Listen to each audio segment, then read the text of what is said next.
No ar, Farmácia em Dia, o podcast do Conselho Regional de Farmácia do Estado de São Paulo.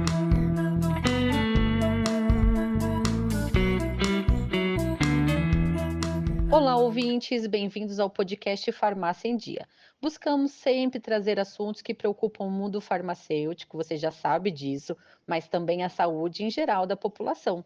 E hoje é um desses dias. Nós vamos ter uma conversa especial com a doutora Adriela Luz. Ela é farmacêutica, infectologista e uma das principais especialistas em antimicrobianos aqui do Brasil. E ela vem para discutir um tema crucial, que é o uso racional de antibióticos e o combate à resistência bacteriana. Aproveitando também que estamos na semana em que é celebrado o Dia Estadual do Farmacêutico pelo uso racional de antibióticos e combate à resistência bacteriana. Essa data que foi criada pelo próprio CRFSP, onde a doutora Adriela também é conselheira. Olá, doutora, é um prazer tê-la aqui com a gente, tudo bem? Poderia dar as boas-vindas aos nossos ouvintes? Claro, mais uma vez, importante ter um podcast com um tema tão preocupante, né? Há tantos anos falando sobre esse assunto, mas ainda muito preocupante. Podemos começar? Doutora Adriela, poderia explicar brevemente o que significa uso racional de antibióticos e por que esse assunto é tão importante? Bom, uso racional, assim como qualquer medicamento, né? Nós, como farmacêuticos, nós sempre vamos levantar essa bandeira do uso racional, porque medicamento ele pode ter vários efeitos, além do efeito esperado terapêutico, né? E quando a gente fala de antibiótico, nós estamos falando de uma classe muito complexa, porque quando uma pessoa ela faz uso inadequado, isso pode atingir outras pessoas que não façam o uso dessa classe. É importante sempre nós lembrarmos do diagnóstico, né? Precisamos ter, de fato, um diagnóstico de uma infecção bacteriana para que seja realmente utilizado de maneira racional. Então, por exemplo, quando uma pessoa ela quer tomar um antibiótico porque ela está com uma gripe, isso não tem um mínimo de racionalidade, porque gripe é causada por vírus e o antibiótico foi feito para infecções bacterianas. Diante aí de tudo que você explicou e a importância desse assunto, eu queria entender um pouquinho mais como que a resistência bacteriana afeta a nossa saúde de forma global, pensando aí em todo o planeta, né? E quais são as principais causas desse problema? Bom, primeiro nós temos um uso, que a Organização Mundial de Saúde, ela tem colocado bastante atenção, que é o uso na criação de animais para consumo humano. Então, é na agropecuária, né? 2/3 do consumo de antibióticos no mundo, ele está sendo feito para esses animais. Então, isso tem um grande impacto, uma vez que eu costumo dizer o seguinte: bactéria, ela é um ser vivo, e como qualquer ser vivo, ela quer se manter viva. Então, quanto mais antibióticos nós tivermos para tentar matá-la, ela vai tentar fazer algo para ela sobreviver. Então, com isso, elas vão criando mecanismos de resistência. Se nós temos esse uso em animais para consumo, por exemplo, quando nós vamos consumir carnes que não estejam ah, preparadas de maneira correta, nós podemos nos contaminar com algumas bactérias aí já no intestino, né, ou na própria carne mesmo desses animais. No intestino é importante a gente lembrar a contaminação com fezes de animais, que às vezes o próprio solo vai ser contaminado com essas bactérias, e também a água, né, que pode ser contaminada ou para a gente tomar, ou para a própria plantação de verduras, plantas, enfim, tá. Então, assim, isso também tem um impacto, né, acaba indo, eu costumo dizer também que, assim, o esgoto é um esgoto só, né, o esgoto vai para o mesmo lugar, então a gente sabe que a gente já contaminou bastante o ambiente, justamente por esse uso, né, que hoje é muito mais racional, né, hoje a gente já tem mais atenção a esse uso, mas que ainda é muito feito pelo mundo todo. Bom, doutora, perfeita a sua explicação. E neste mês a gente celebra aí o Dia Estadual do Farmacêutico pelo uso racional de antibióticos e combate à resistência bacteriana. Queria entender um pouquinho da relevância desse dia e como que os farmacêuticos eles podem contribuir para a conscientização sobre o uso racional de antibióticos. Poderia nos contribuir com mais essa informação? A relevância é que os farmacêuticos que trabalham ali nas farmácias, eles são o profissional, nós somos, né, o profissional de saúde mais acessível à população. Então, quando alguém quer alguma informação, sobre algum medicamento, ou vai mesmo até uma farmácia para comprar um medicamento, nós é que estamos ali. A partir do momento que nós temos um dia estadual específico para esse assunto, nós podemos alertar a população. Por quê? Porque a população, de modo geral, ela não sabe muito a diferença entre um antibiótico e um anti-inflamatório. Então, uma mãe, quando a criança tem uma inflamação de garganta e ali fica vermelhinho, né, a garganta fica vermelha, a mãe acha que tem que fazer antibiótico. E nem sempre isso é verdadeiro, né? A maioria das faringites, por exemplo, elas são virais. Normalmente são devido a gripes, né, a vírus da gripe. Então, nós, enquanto profissionais farmacêuticos, nós podemos dar essas orientações. Além do que, quando uma pessoa precisa realmente fazer o uso de antibiótico, o profissional farmacêutico é o melhor profissional para poder dizer quando ele pode usar, por que tem que ser tomado durante aquele tempo, que mesmo que ele comece a melhorar, ele precisa fazer o tratamento completo, se tem interação com outros medicamentos, se tem interação com o alimento, tá? Então, tudo isso a gente pode falar e alertar a população que não é um medicamento para ser tomado de qualquer maneira ou por qualquer inflamação. Exatamente. E quais são os principais desafios que os farmacêuticos enfrentam no dia a dia para promover esse uso racional, na sua opinião? Bom, nós temos alguns desafios. Primeiro que não temos um protocolo único brasileiro de utilização, de indicação, né, para antibióticos. Nós temos protocolos dentro dos hospitais, eu costumo dizer que dentro dos hospitais tudo é um pouco mais fácil, em relação aos protocolos, né. Então aqui fora, quando é comunitário, nós não temos um protocolo único para saber se tem indicação ou não tem indicação, aquela droga para aquela infecção. Outra coisa é que o farmacêutico que está ali na ponta, na farmácia, nem sempre ele consegue falar com o prescritor quando tem alguma dúvida, né. Então, muitas vezes existe dúvidas de posologia ou até mesmo de tempo de tratamento e nós não conseguimos, falar. E tem uma outra, eu acho que é a parte da educação que eu disse, da população leiga que não conhece, nós precisamos tentar sempre orientar e sempre conversar para eles entenderem a importância de não utilizar antibióticos sem necessidade, porque muitas vezes as pessoas vão até a farmácia pedindo antibióticos sem receita. Então isso também é uma outra dificuldade que nós temos, das pessoas entenderem o porquê que precisa, né, da retenção da receita, precisa passar por um médico para ter o diagnóstico correto. Diante de tudo que você explicou, a gente viu aí a importância do uso racional de antibiótico e da conscientização das pessoas. Como que pode melhorar a educação para que as pessoas façam aí a utilização correta desses medicamentos, doutora? Olha, a gente faz isso há muitos anos pelo conselho, né. Eu não sei nem há quantos anos eu já faço palestras, sobre o uso racional. Eu acho que o podcast é uma forma de nós alertarmos os pacientes, né, as pessoas que não têm esse conhecimento que nós temos.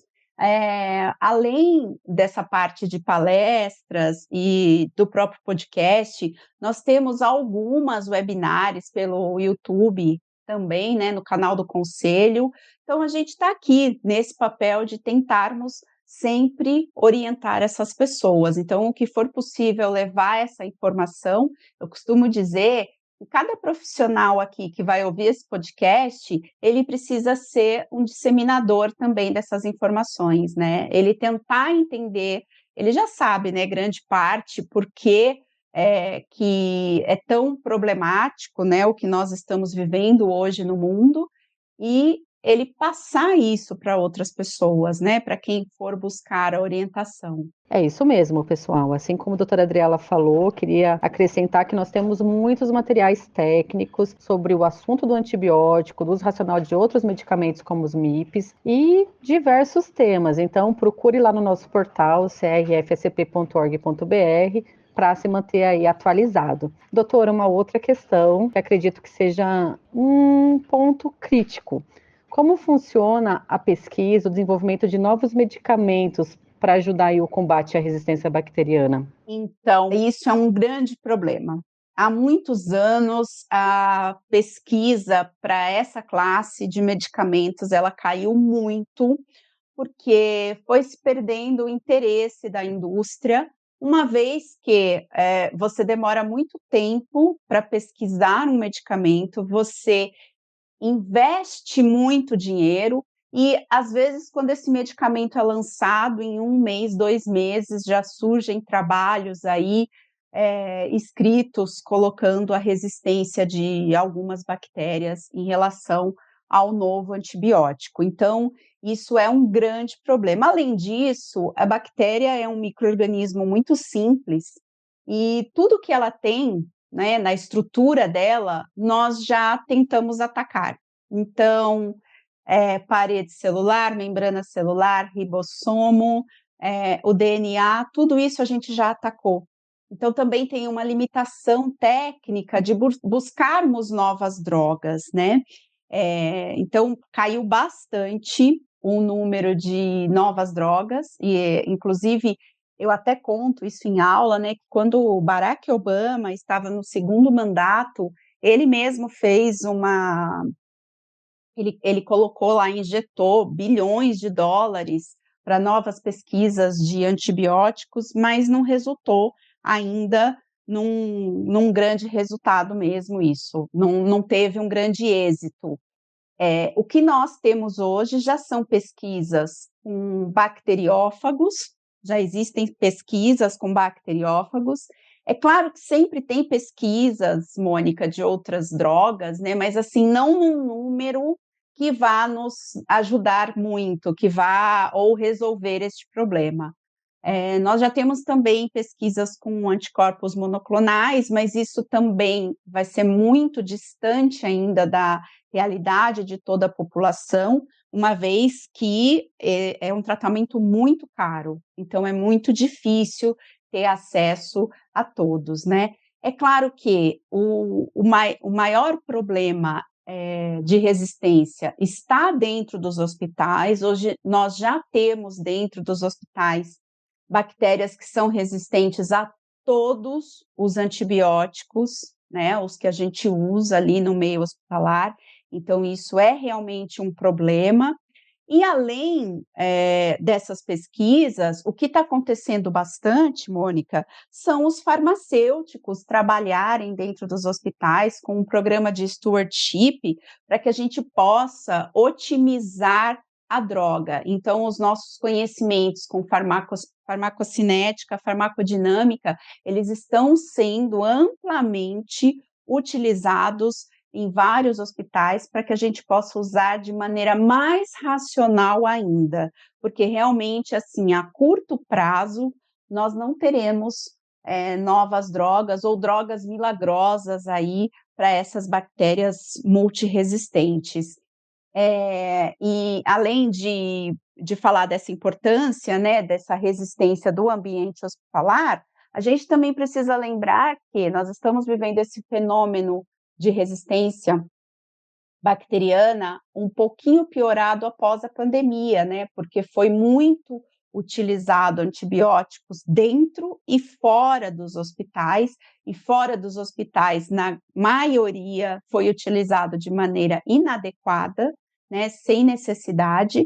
Então, a gente tem também um aumento dessas bactérias resistentes na comunidade. A Organização Mundial de Saúde acabou de lançar, mais uma vez, um relatório sobre a resistência bacteriana no mundo, e ela coloca lá as bactérias mais resistentes, né, mais preocupantes, e, incrivelmente, a bactéria causadora da tuberculose, o Mycobacterium tuberculosis, ele também está entre as mais resistentes. Então, não é uma infecção hospitalar e é uma das infecções ou a infecção que mais mata no mundo. E ela está ficando mais difícil de ser tratada. Gonorreia, por exemplo, também já está mais difícil de tratar, né? Então, embora eu tenha falado que o maior problema é dentro dos hospitais, aqui fora, na comunidade, nós também já estamos enfrentando muitos problemas com algumas infecções que antigamente tratávamos tranquilamente. Antes da pandemia, a Organização Mundial de Saúde, ela tinha indicado que até 2050 está ali, né, gente? Né? Falta pouco. Até 2050 nós iríamos morrer mais de infecções por bactérias resistentes do que por câncer. Só que ela fez essa projeção antes da pandemia. Então, com certeza, não vai chegar até 2050, vai ser antes. Isso a gente já está vendo acontecer nos hospitais. Bom, o papo tá uma delícia, a gente poderia ficar aqui muito, muito tempo trocando ideia, mas a gente precisa finalizar. Então, doutora, eu queria que você trouxesse alguns conselhos para os nossos ouvintes de como que ele pode contribuir com o uso racional de antibiótico, tanto na sua vida como na sociedade, na sua comunidade. E se você puder fazer a sua despedida, agradeço também. Bom, para a população, né, vamos falar assim, quem não é farmacêutico e está ouvindo o podcast, fiquem atentos a sintomas, né? Procurem, todo mundo pesquisa no Google hoje em dia, né? Dá uma pesquisada sobre aqueles sintomas, se é realmente alguma possibilidade de uma infecção bacteriana ou não, né? Em alguns casos, claro, por exemplo, uma gripe em um idoso, a gente pode até pensar em usar o antibiótico para que para que ele não tenha uma infecção secundária, uma pneumonia bacteriana secundária, mas assim, isso é exceção à regra, né? A regra geral é que infecções virais, elas não precisam de antibiótico, né? Então a gente precisa sempre buscar essas informações. E, ao contrário também, se for uma infecção bacteriana, precisa usar direitinho, precisa usar os dias corretos, tá? Porque você pode melhorar em 24 horas do começo do tratamento, você vai melhorar, mas é necessário que a gente termine o tratamento para não restar nenhuma bactériazinha viva lá, porque se restar, ela provavelmente vai causar infecção novamente, porque ela vai se multiplicar, e também ela pode criar resistência àquela droga que acabou de ser utilizada, tá? Então, fiquem de olho, gente. Antibiótico, eu costumo dizer que é a única classe de medicamento que, quando ela é utilizada de maneira inadequada, ela tem um impacto mundial. É diferente das outras drogas. Então, a gente precisa usar mesmo para que nós tenhamos, né? Que a gente não volte lá num tempo que nós não tínhamos como tratar infecções bacterianas, né? Então, para que a gente resguarde toda essa classe, precisamos usar de maneira adequada. E claro, sempre que tiver alguma dúvida, vai lá na farmácia, pergunta para o farmacêutico e ele vai saber te responder. O que eu posso dizer é: acessem os nossos materiais, acessem as webinars que temos, os podcasts. Qualquer dúvida, pode procurar aí no meu Instagram. Meu Instagram é Adriela Luz. Eu costumo responder todo mundo. Tá? Entre em contato com a gente também no conselho, se precisar. Nós temos também um material de antibióticos, ele já está um pouquinho antigo, mas nós temos um fascículo que é só baixar, tá lá de graça para todo mundo. E farmacêuticos, precisamos estudar, estudar, estudar. Informação é o mais importante, conhecimento é o mais importante. É isso aí, pessoal. Agradecemos novamente a doutora Adriela Luz por compartilhar esse conhecimento com a gente. Espero que essa conversa tenha sido esclarecedora para todos sobre a importância do uso racional de antibióticos e também sobre o papel aí do farmacêutico. Fiquem ligados para mais conteúdo sobre saúde e farmácia nos próximos episódios e até lá!